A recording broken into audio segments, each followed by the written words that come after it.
En este vídeo vamos a ver cómo realizar la prueba, el contraste de hipótesis para dos grupos independientes. Este contraste de hipótesis le realizaremos cuando queremos comparar el nivel en una variable cuantitativa, en nuestra variable de contraste, en dos grupos definidos en una variable dicotómica. Para hacer esta prueba iremos al segundo botón de menú, t-tests, y seleccionaremos la primera opción, prueba de muestras independientes. Bien, recordemos por lo tanto que tenemos que definir una variable de contraste, que será una variable normalmente cuantitativa, y una variable de agrupación que será dicotómica y que por lo tanto puede ser de naturaleza nominal o de naturaleza ordinal, ¿no? Por eso tenemos aquí los dibujitos, ¿verdad? Bien, imaginemos que queremos comprobar en esta base de datos si el hecho de ser repetidor o no ser repetidor puede estar influyendo sobre el rendimiento en ciencias, que lo tenemos por aquí. Es decir, si los estudiantes repetidores y no repetidores pueden tener un rendimiento diferente en ciencias. Por lo tanto, en este caso, mi variable de agrupación será repetidor y mi variable de contraste, rendimiento en ciencias. Bien, por aquí, bueno, a la derecha ya sabéis, me van a ir saliendo algunos valores.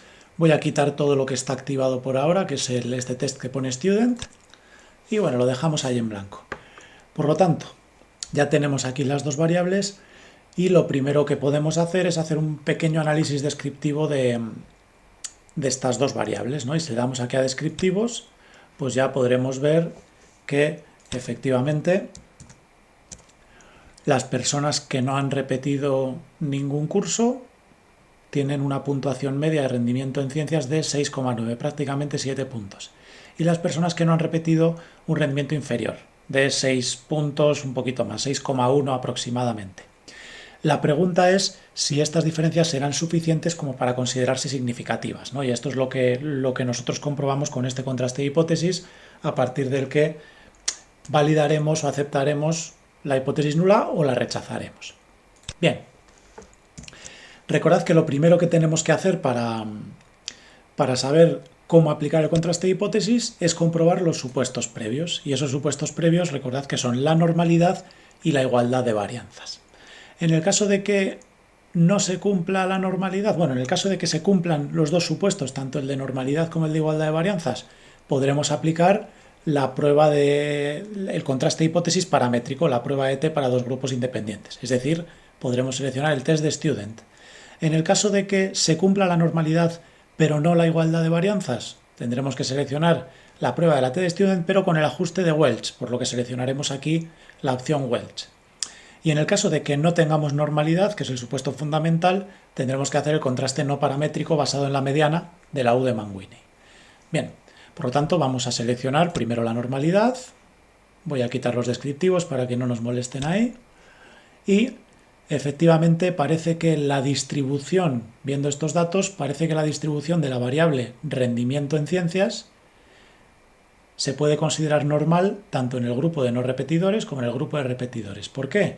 Porque el nivel de significación, este p-valor, está por encima de 0,05. En este caso tengo 0,666 en el caso de los estudiantes no repetidores y 0,65 en el caso de los estudiantes repetidores. Por lo tanto, aceptamos hipótesis nula de normalidad y podemos considerar que la variable rendimiento en ciencias se distribuye normalmente en ambos grupos. Veamos en segundo lugar el supuesto de igualdad de varianzas. Una vez que lo seleccionamos, aquí nos aparece.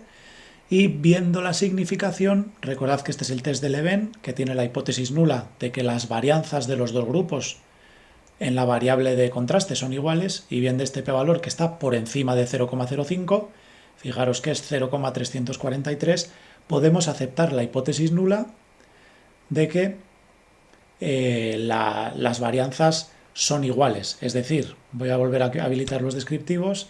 Esto quiere decir que estas dos desviaciones típicas, si las pusiéramos al cuadrado, serían las varianzas, se pueden considerar iguales. Vamos, que el rendimiento en ciencias de los estudiantes repetidores y no repetidores más o menos tienen, o los estudiantes repetidores y no repetidores más o menos tienen la misma dispersión en la variable rendimiento en ciencias. La dispersión de ambos grupos es similar, ¿no? Bien, una vez que hemos comprobado estos dos supuestos, como ambos se cumplen, aplicaremos el test de la T de Student. Seleccionamos Student y comprobamos los datos que ya nos aparecen aquí arriba. Efectivamente, podemos observar cómo esta significación, el p-valor, está por debajo de 0,05. Recordad que la hipótesis nula en el caso de la T de Student es que la media del grupo 1 es igual a la media del grupo 2, en este caso la media de repetidores es igual a la media de no repetidores, y como este valor está por debajo de 0,05, rechazamos la hipótesis nula de igualdad de medias. En este caso podemos confirmar que la media, vuelvo a abrir los descriptivos, voy a quitar ya los supuestos, y viendo estos resultados podemos confirmar que hay diferencias significativas entre estas dos medias. En concreto, los estudiantes no repetidores alcanzan un rendimiento superior a los repetidores. ¿Cuánta diferencia existe entre los dos grupos? Pues para analizarla tendremos que habilitar la opción tamaño del efecto y ya nos aparece aquí el estadístico de la D de Cohen, y recordad que interpretaremos que las diferencias significativas son de tamaño bajo cuando ese valor está alrededor de 0,2, de tamaño medio cuando está alrededor de 0,5 y de tamaño alto alrededor de 0,8. Como este valor está por encima de 0,8, podemos interpretar que efectivamente la diferencia es grande, es decir, existen diferencias significativas en cuanto al rendimiento entre repetidores y no repetidores, y el tamaño de la diferencia se puede considerar grande, existen bastantes diferencias. Vamos a poner otro caso. Imaginemos que queremos comparar el rendimiento en ciencias, pero en este caso no en función de la variable repetidor, sino en función de la variable género. Recordad que en la variable género teníamos hombres y mujeres. Seleccionamos la variable, voy a ir quitando por aquí elementos para ir en orden.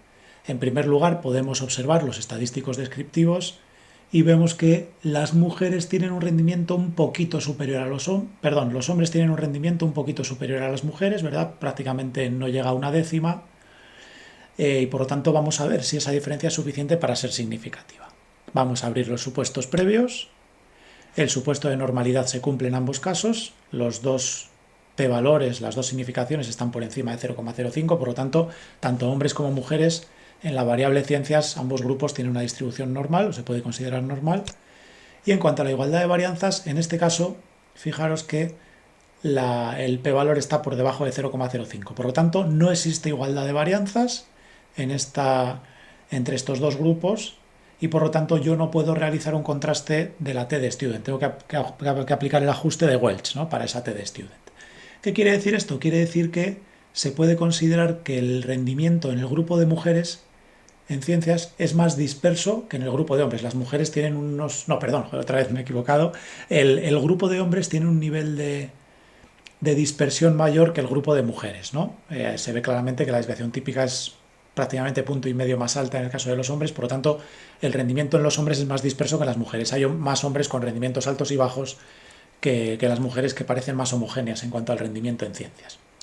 Una vez visto esto, pues yo ya sé que como se cumple el supuesto de normalidad pero no el de igualdad de varianzas, tengo que aplicar el ajuste de Welch. Por lo tanto seleccionaré el test de Welch, vamos a seleccionarlo con el tamaño del efecto y vamos a interpretar.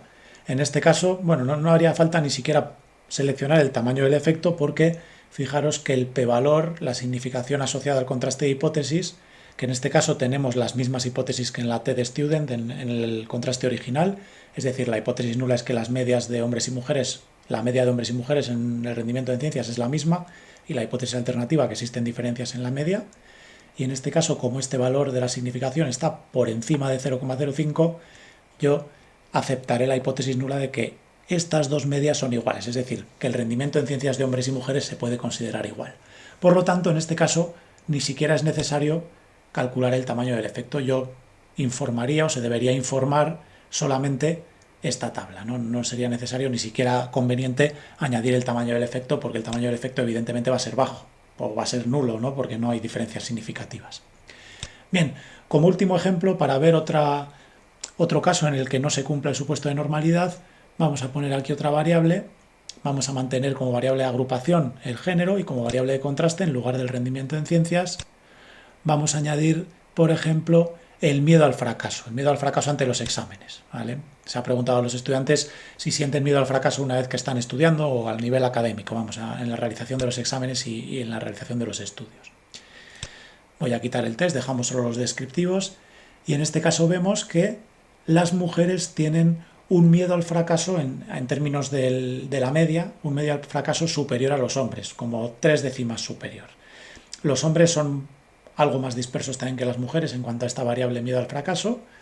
Y bueno, lo que tendremos que preguntarnos es si esta diferencia de medias es suficiente como para considerarla a nivel poblacional significativa, ¿no? Por lo tanto, volvemos a dar los mismos pasos, aplicamos el test de normalidad y observamos que en la variable miedo al fracaso, tanto el grupo de mujeres como el grupo de hombres tiene una distribución diferente de la normal.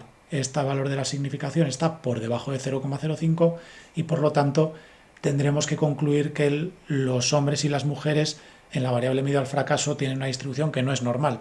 Por lo tanto, dado que no hay normalidad en ninguno de los grupos, debemos aplicar el contraste no paramétrico de la U de Mann-Whitney.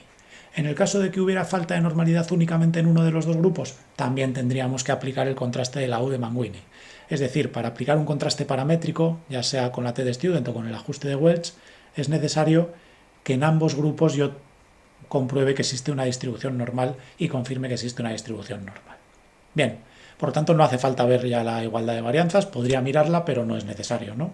Aquí ya me da lo mismo que sí que se acepte o se rechace la igualdad de varianzas, en este caso se acepta, pero igualmente voy a tener que hacer el contraste de la U de Mann-Whitney. Así que quito los supuestos previos, añado el contraste de la U de Mann-Whitney y observo la significación. En este caso me sale una significación inferior a 0,05.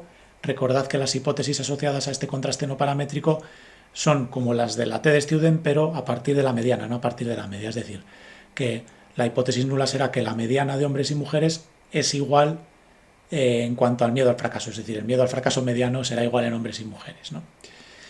En este caso rechazo esa hipótesis nula porque este valor de la significación está por debajo de 0,05 y acepto o rechazo que no existen diferencias significativas. Podría confirmar que existen diferencias significativas en cuanto al nivel de miedo al fracaso de hombres y mujeres. En concreto, las mujeres tienen un miedo al fracaso superior a los hombres. Aquí se ve.